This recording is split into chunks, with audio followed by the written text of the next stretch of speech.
Hi, welcome to High on Sports. I'm Frederikus Perry. I messed up when I was recording the intro. I thought I hit record for the intro, but I hit start record for the intro. So, right now you're hearing me doing a voiceover over the intro. Just because you need an intro. But without further ado, the NFL is packed. I got the lighter. Let's get high.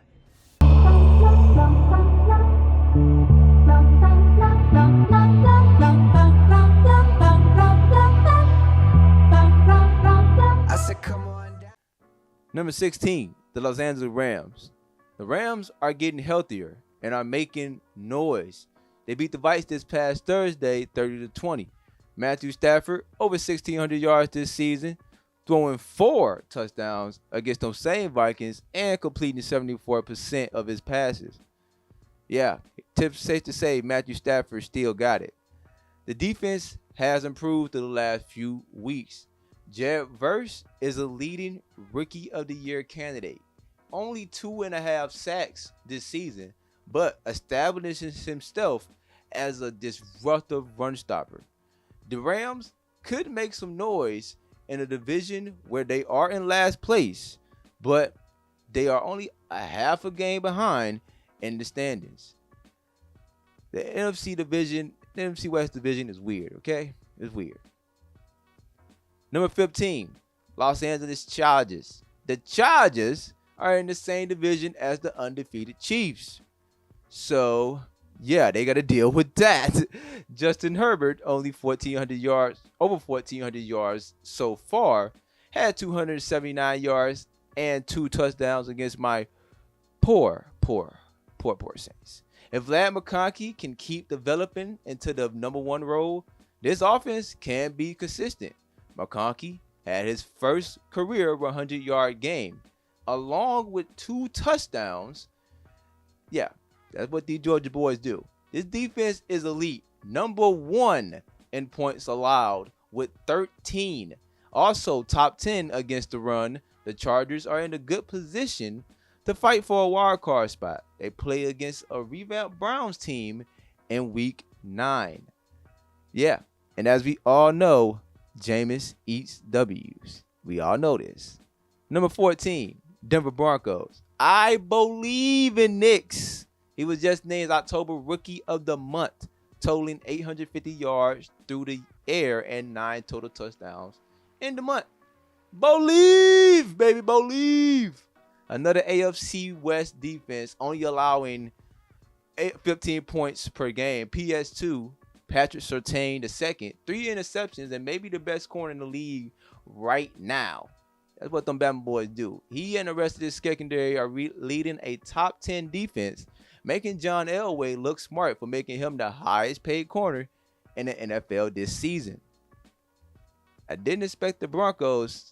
I don't expect the Broncos to make it to the Super Bowl, obviously, but I do expect them to beat the Chiefs. Go believe, go believe, go believe. Number 13, Chicago Bears. The Bears could be in my top 10, but that's last drive against the Commanders. I'm sorry, but I can't forgive that. Okay, I cannot forgive that last drive. I'm sorry. Your defense is legit though, holding the Commanders under 20 points. Jalen Johnson, an elite zone corner with 2 interceptions, and Garvin Dexter Sr. has been a nice surprise with 4 sacks through 8 weeks. Caleb Williams is having your prototypical rookie season. Some ups, some downs. Over 1,400 yards this season to go with 9 touchdowns through the air. This offense, just like Caleb, has been up and down. Their next opponent is the Cardinals in a pivotal matchup for a future NFC wildcard spot. The Bears. I just like saying that. The Bears. Number 12, Atlanta Falcons. ATL Kirko. Coming off an excellent 4 touchdowns, completing over 79% of his throws against the Bucs in a win, sweeping the series and getting more cushion in the NFC South. Kyle Pitts finally made us fantasy users proud with multiple touchdowns for 91 yards. If the defense could match the offense, I would be more scared of this team. But the Falcons can't generate pass rush. We're only 5 sacks through 8 weeks as a team. Yes, 5. 5. That's my fingers. That's simply not good enough. For playoff football, I expect the Falcons to win the division, but that's all about their winning. If they can't bring down the opposing quarterback, fuck them Falcons anyway. Number 11, the San Francisco 49ers. Yes, it's true. Anybody can play running back for the 49ers. Last night against the Cowboys, Jordan Mason left with an injury, but Isaac Guerendo, if I said that correctly, filled in admirably with 14 carries for 85 yards and a touchdown. They just do what they do. Brock Purdy has been decent, over 2,100 yards and 10 touchdowns. Jordan Mason was getting it done before the injury, close to 700 yard rushing through 8 weeks. They lost Brandon Ayuk for the year with a torn ACL. That wide receiver group hasn't been fully healthy all season, though. Fred Warner has been missing out, has been playing out of his mind so far. And Nick Bosa going to cause havoc every time he's on the field. I think they are still the best team in a crowded NFC West, but they get a much needed bye week to get healthier and another week to prepare for the Bucs in week 10. Speaking of 10, number 10, Minnesota Vikings. Are the Vikings pretenders? They lost 2 straight, with the most recent loss being to the Rams. Yeah, those Rams. Justin Jefferson is second in receiving yards with 646 and 5 touchdowns. That's what the LSU boy is going to do. Sam Darnold has over 1,600 yards with 14 touchdowns and 5 interceptions. Patrick Jones, the second, is having a breakout season. 5 sacks, tied with Andrew Van Ginkel and Jonathan Grenard. The Purple People Eaters are somewhat back with this ferocious front four. Yeah, I think they're like top 10 in pressures or something like that. So they're back. The defense is elite against the run, but have some weaknesses against the pass. They get a break in the schedule with some beatable opponents against the AFC South, not named the Texans, until they go against the Bears in week 12. So have fun with that. Number 9, Philadelphia Eagles. Eagles beat a Bengals team with no defense, but a victory nevertheless. Good for them.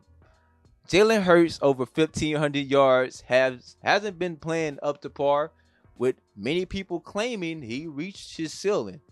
But Saquon Barkley has no ceiling. Top 5 in rushing yards with 766 and 6 total touchdowns. Former sake Zach Bond has been playing great also. Fucking Zach Bond, man. Anyways, Philly's defense is what might hold them back.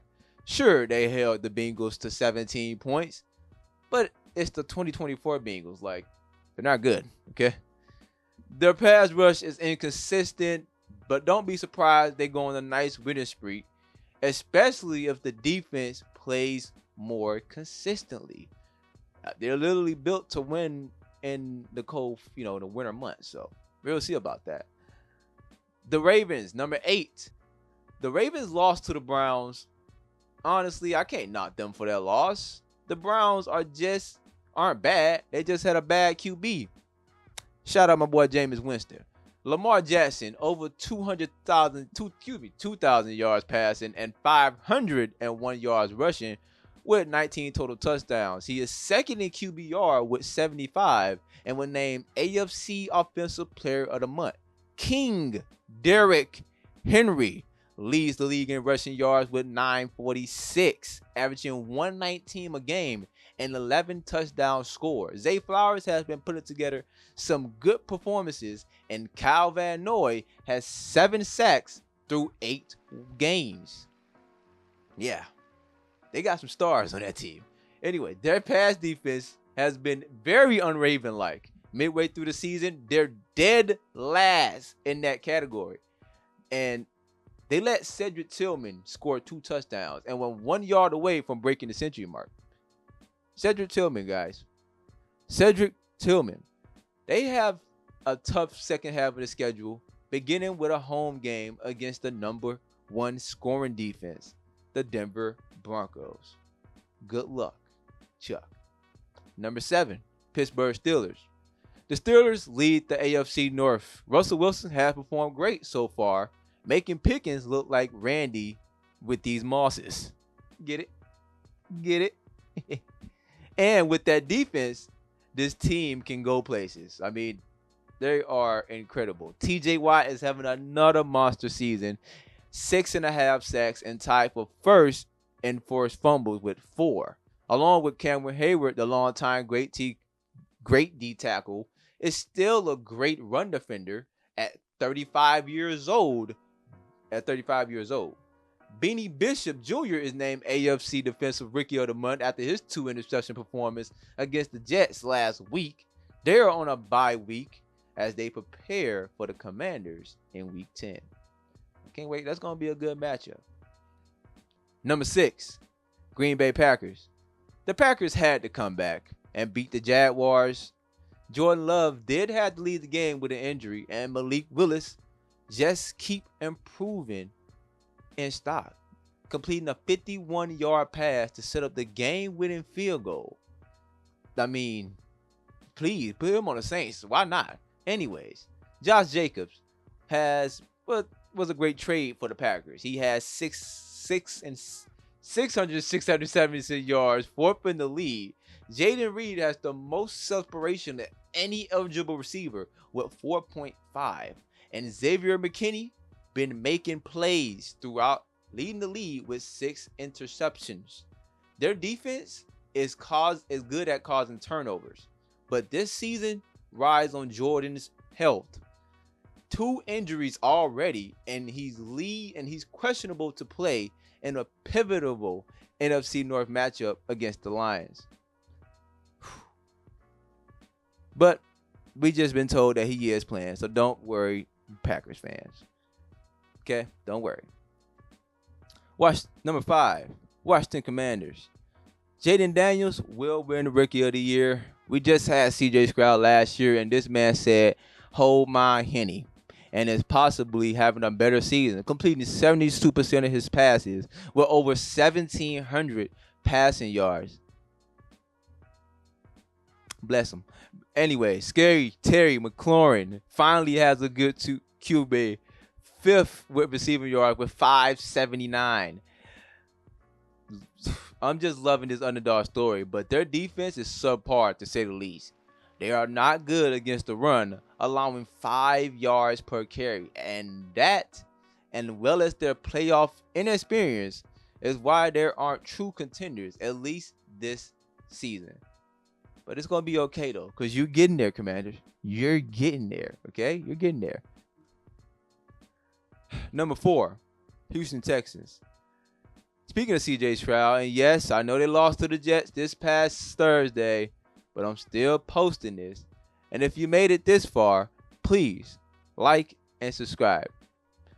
CJ lost Stephon Diggs for the year with an ACL injury, and Nico Collins won't be back until next week. Good for them. The passing attack has suffered. Nico is still the leading receiver in yards per game with 113. Will Anderson is establishing himself as a top pass rusher. That's what them Bama boys do. They will win in the division, but they need to find some continuity with the offense, and Nico return should open the pass game back up. Number 3, Buffalo Bills. Thank God the Bills got smart and traded for Amari Cooper. He didn't contribute to the victory last week against the Seahawks, but this trade actually gives the Bills a true number 1 wide receiver. And now Keon Coleman and Shakur can actually, eat. Anyways, Josh Allen has over 1,700 yards, 14 touchdowns, and 1 interception. 1 interception for a guy who's previously known for having a high turnover rate. That's scary. I think they can beat the Chiefs. Yes, I'm concerned about the run defense, but their pass rush is legit. The Bills know who they have to beat in order to reach their intended destination. Them goddamn motherfucking Chiefs. Number 2, Detroit Lions. The Lions have more touchdowns than incompletions over the last 4 weeks.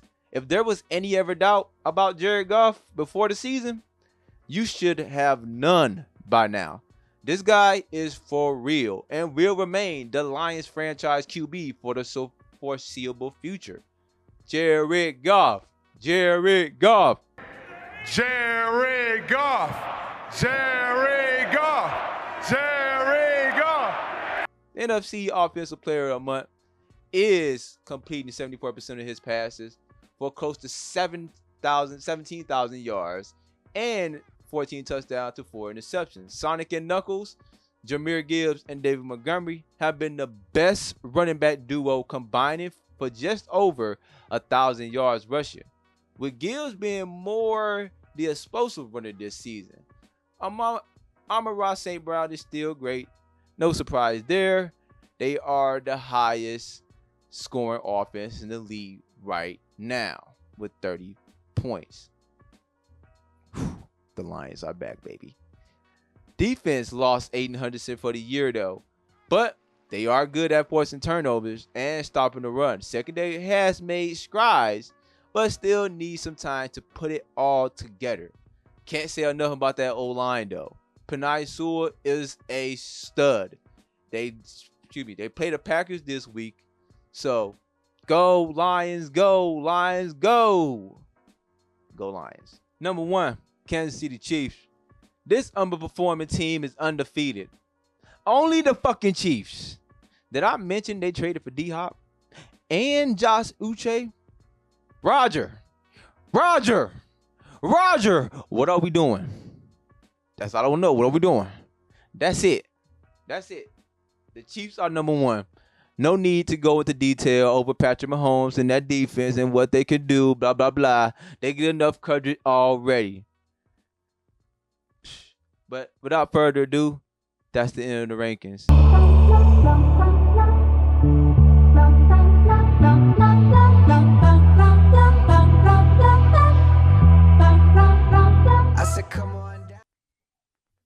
I want to know, do you agree with my rankings? If not, comment your top 5. But if you do, comment anyway. I'm Frederikus Perry, and this smoke session is over.